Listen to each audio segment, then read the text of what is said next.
Tujuan penelitian ini adalah untuk mengevaluasi sejauh mana laporan CSR perusahaan di berbagai negara Eropa memenuhi standar transparansi, kelengkapan, dan akurasinya.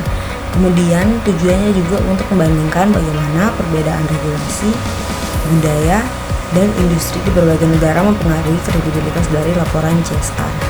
Nah, mengapa isu ini penting?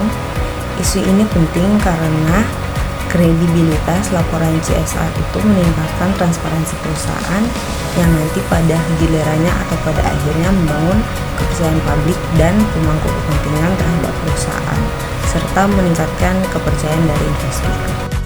Secara konseptual, penelitian ini mendefinisikan ulang dan mengoperasionalkan kredibilitas sebagai konstruk multidimensi dari kualitas pelaporan sesuai dengan teori tindakan komunikatif dan dengan demikian mengisi kekosongan teori di bidang pelaporan CSR.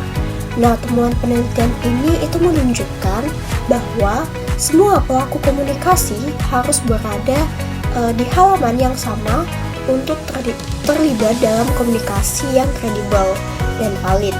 Nah, hal ini dapat dicapai dengan pemahaman sebagai prasyarat dan kualitas konten sebagai faktor utama yang meningkatkan kredibilitas laporan CSR.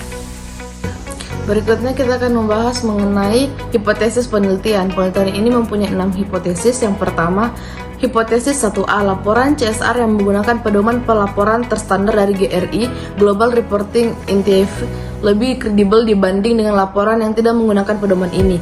Standar GRI menyediakan kerangka yang jelas dan diakui secara global untuk pelaporan keberlanjutan sehingga meningkatkan kredibilitas laporan. Berikutnya ada hipotesis 1B. Semakin banyak pedoman yang digunakan terutama yang terkait dengan pelengkap sektor tertentu, semakin kredibel laporan tersebut. Penggunaan lebih banyak pedoman menunjukkan komitmen perusahaan terhadap transparansi dan detail dalam pelaporan.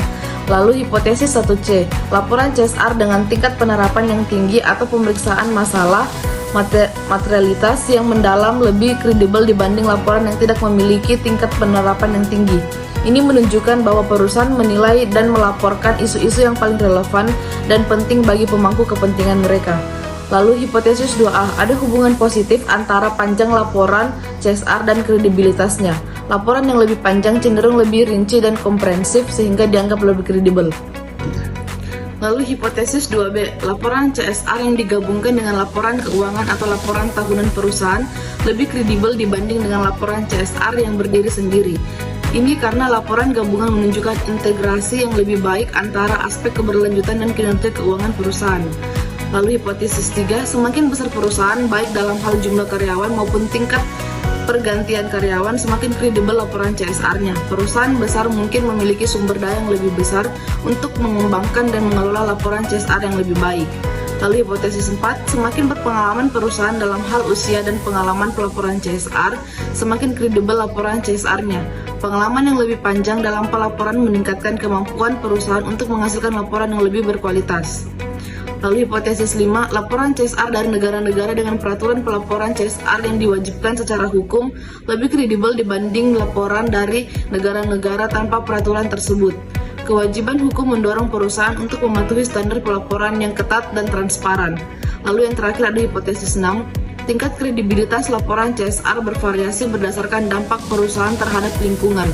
Laporan dari industri yang sensitif terhadap lingkungan dianggap lebih kredibel karena perusahaan-perusahaan ini diharapkan memiliki tanggung jawab yang lebih besar terhadap dampak lingkungan mereka.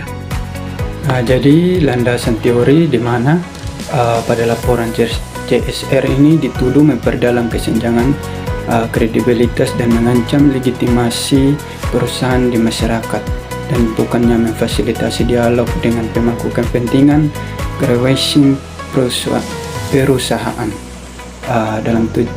Dalam tujuan utama dari penelitian ini adalah untuk mengatasi masalah kualitas pelaporan CSR ditinjau dari kredibilitas laporan CSR itu sendiri, di mana kredibilitas laporan CSR dianalisis dan diselidiki ada sehubungan dengan seberapa luas pengaruh faktor konten, ada juga format, tingkat perusahaan dan juga kontekstual kredibilitas pelaporannya. Yang terakhir kita akan membahas mengenai implikasi dari hasil. Penelitian ini menyimpulkan bahwa kredibilitas laporan CSR ditingkatkan melalui pemahaman dan kualitas konten, menghindari jargon, serta mengikuti pedoman standar. Perusahaan harus fokus pada transparansi dan keterlibatan pemangku kepentingan. Pembuat kebijakan dapat mempertimbangkan regulasi yang mendukung pelaporan CSR untuk meningkatkan kredibilitas. Studi ini juga menyoroti perlunya penelitian lebih lanjut tentang format laporan dan perbandingan lintas budaya.